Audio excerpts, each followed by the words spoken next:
ನಾಡಹಬ್ಬ ದಸರಾವನ್ನ ಕಣ್ತುಂಬಿಸ್ಕೊಳ್ಳೋದಕ್ಕೆ ಸಾಂಸ್ಕೃತಿಕ ನಗರಿ ಮೈಸೂರಿಗೆ ಬಂದ ಮೇಲೆ ತಾಯಿ ಚಾಮುಂಡಿಯ ದರ್ಶನವನ್ನ ಪಡಿಲೇಬೇಕು. ಏನು ಮಾರ್ಗ ಮಧ್ಯದಲ್ಲಿ ಸಿಗುವಂತ ನಂದಿ ವಿಗ್ರಹವನ್ನ ನೋಡಿದ್ರೆ ಹೇಗೆ ಹೇಳಿ? ದೇಶದ 3ನೇ ಅತಿ ದೊಡ್ಡ ನಂದಿ ವಿಗ್ರಹ ಇದಾಗಿದ್ದು, ಈ ಒಂದು ನಂದಿಯ ಹಿಂದೆ ಸಾಕಷ್ಟು ವಿಶೇಷತೆಗಳಿವೆ. ಬನ್ನಿ ಹಾಗಿದ್ರೆ ನಂದಿಯ ಹಿಂದಿನ ಆ ವಿಶೇಷತೆಗಳೇನು, ಜೊತೆಗೆ ಆ ರೋಚಕ ಕಥೆಗಳೇನಿವೆ ನೋಡ್ಕೊಂಡು ಬರೋಣ.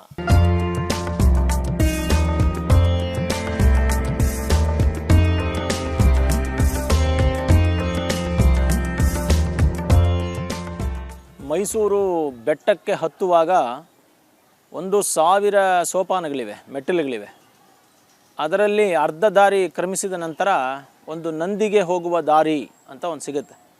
ಆ ಮೆಟ್ಟಿಲು ಹತ್ತುತ್ತಾ ಇರುವಾಗ ನಮಗೆ ಒಂದು ದೊಡ್ಡ ನಂದಿ ಸಿಗುತ್ತೆ. ಸುಮಾರು ಒಂದೇ ಶಿಲೆಯಿಂದ ಮಾಡಿದಂತಹ 14 ಅಡಿಯ ಒಂದು ನಂದಿ. ಅದು 4 ಅಡಿಯ ಒಂದು ಜಗತಿ ಅಂದರೆ ಒಂದು ಏನಂತಾರೆ, ಒಂದು ಫೌಂಡೇಶನ್ ಮೇಲೆ ಮಾಡಿರುವಂತಹ 14 ಅಡಿಯ ಒಂದು ಮಹಾನಂದಿ. ಅದು ಏಕಶಿಲಾ ನಂದಿ. ಮತ್ತು ನಂದಿಯ ಸುತ್ತಲೂ ಪ್ರದಕ್ಷಿಣೆ ಮಾಡಬಹುದಾದಷ್ಟು ಜಾಗ ಇದೆ. ಇದನ್ನು ನಾವು ಐತಿಹಾಸಿಕವಾಗಿ ಯಾವಾಗ ಈ ನಂದಿ ಬಂದು ನಿರ್ಮಾಣವಾಯಿತು ಅಂತ ನೋಡಿದ್ರೆ, ಅದು ಬಂದು 1659ರಿಂದ 1673 ತನಕ ದೊಡ್ಡ ದೇವರಾಜ ಒಡೆಯರನವರು ಆಳ್ತಾಯಿದ್ರು ಮೈಸೂರು ಸಂಸ್ಥಾನವನ್ನು. ಅವರ ಕಾಲದಲ್ಲಿ ಅದು ನಿರ್ಮಾಣವಾಗಿರಬಹುದು. ಆದರೆ ಎಕ್ಸಾಕ್ಟ್ ಡೇಟ್ ಇದೇ ದಿನ ನಿರ್ಮಾಣ ಮಾಡಿದ್ರು ಅನ್ನೋದಕ್ಕೆ ನಮ್ಮ ಹತ್ರ ರೆಕಾರ್ಡ್ಸ್ ಇಲ್ಲ. ಆದರೆ ಅವರ ಕಾಲದಲ್ಲಿ ನಿರ್ಮಾಣ ಆಯಿತು ಅನ್ನೋದು ಮಾತ್ರ ಖಂಡಿತ ಮತ್ತು ಖಚಿತ. ಸೊ ಹಾಗಾಗಿ 1659ರಿಂದ ಅಂದರೆ 60ರ ಸುಮಾರಿಗೆ ಅದು ನಿರ್ಮಾಣ ಆಗಿರ್ಬೋದು. 1660ರ ಸುಮಾರಿಗೆ ನಿರ್ಮಾಣ ಆಗಿರ್ಬೋದು. ಸೊ ಅವರ ಕಾಲ ನಾನು ಈಗಾಗಲೇ ಹೇಳಿದಾಗೆ 1659ರಿಂದ 1673. ಮತ್ತು ಇದು ಭಾರತದ 3ನೇ ನಂದಿ, ದೊಡ್ಡ ನಂದಿ ಅಂತ ಕರೀತಾರೆ. ಮೊದಲನೇ ನಂದಿ ಇರೋದು ತಂಜಾವೂರಿನ ಬೃಹದೇಶ್ವರ ದೇವಾಲಯದಲ್ಲಿ. ಆದರೆ ಅಲ್ಲಿ ಒಂದು ವಿಶೇಷ ಏನು ಅಂದರೆ, ತಂಜಾವೂರಿನ ಚೋಳರ ಕಾಲದಲ್ಲಿ ಮಾಡಿದಂತಹ ನಂದಿನ ಯಾವುದೋ ಒಂದು ಒಟ್ರೆಕಾಲ್ ನಂದಿ ಅಂತ ಹೆಸರೋದಕ್ಕೆ, ಒಂದು ಕಾಲಿನ ನಂದಿ ಅಂತ, ಅದನ್ನು ಯಾವುದೋ ಕಾರಣದಿಂದಾಗಿ ಭಿನ್ನವಾಗಿರೋದ್ರಿಂದ ಮತ್ತೆ ತೆಗೆದಿಟ್ಟು ಮತ್ತೊಂದು ನಂದಿಯನ್ನು ಮಾಡಿದ್ದಾರೆ. ಹಾಗಾಗಿ ಅದು ತುಂಬ ಪ್ರಾಚೀನವಾದ ನಂದಿ ಅಲ್ಲ, ಅಂದರೆ ದೇವಾಲಯವೇ ಪ್ರತಿಷ್ಠೆ ಆದಾಗ ಮಾಡಿದ ನಂದಿ ಅಲ್ಲ. ಇನ್ನು ಎರಡನೇದು ಲೇಪಾಕ್ಷಿ ಆಂಧ್ರ ಪ್ರದೇಶದಲ್ಲಿದೆ. ಅಲ್ಲಿ ವೀರಭದ್ರನ ದೇವಾಲಯವಿದೆ.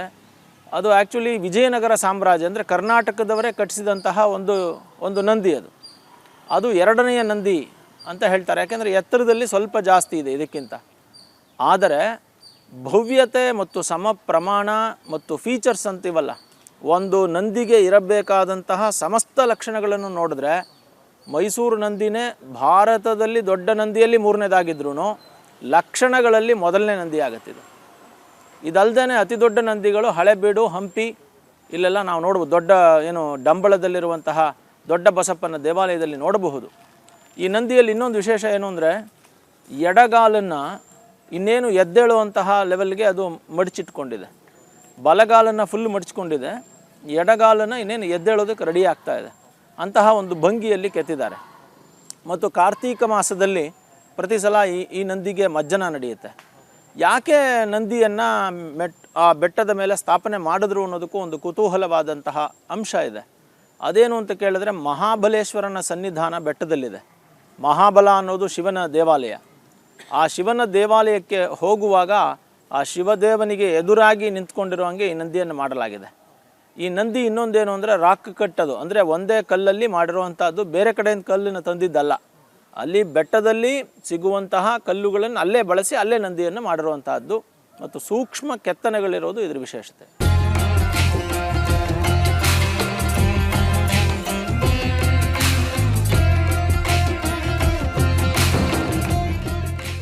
ನೋಡಿದ್ರಲ್ವಾ ನಂದಿಯ ಹಿಂದಿನ 10 ಹಲವು ವಿಶೇಷತೆಗಳನ್ನ, ಜೊತೆಗೆ ರೋಚಕ ಸ್ಟೋರಿಯನ್ನ. ನಿತ್ಯ ಸಾವಿರಾರು ಪ್ರವಾಸಿಗರನ್ನ ಜೊತೆಗೆ ಭಕ್ತರನ್ನ ತನ್ನತ್ತ ಸೆಳೆಯುವಂತ ನಂದಿ ವಿಗ್ರಹಕ್ಕೆ ಇದೀಗ ಕಂಟಕೆದುರಾಗಿದೆ. ನಂದಿ ಪ್ರತಿಮೆಯ ಬಲಭಾಗದಲ್ಲಿ ಬಿರುಕು ಬಿಟ್ಟಿದ್ದು, ಆದಷ್ಟು ಬೇಗ ಸಂಬಂಧಪಟ್ಟಂತ ಅಧಿಕಾರಿಗಳು ಈ ಬಗ್ಗೆ ಗಮನ ವಹಿಸಬೇಕು ಅನ್ನೋದೇ ನಮ್ಮ ಆಶಯ. ಕಮಲ್ ಪರ್ಸನ್ ಕಾರ್ತಿಕ್ ಜೊತೆಗೆ ಸೋಮಣ್ಣ ಮಾಚಿಮಾಡ, ಫಸ್ಟ್ ನ್ಯೂಸ್, ಮೈಸೂರು.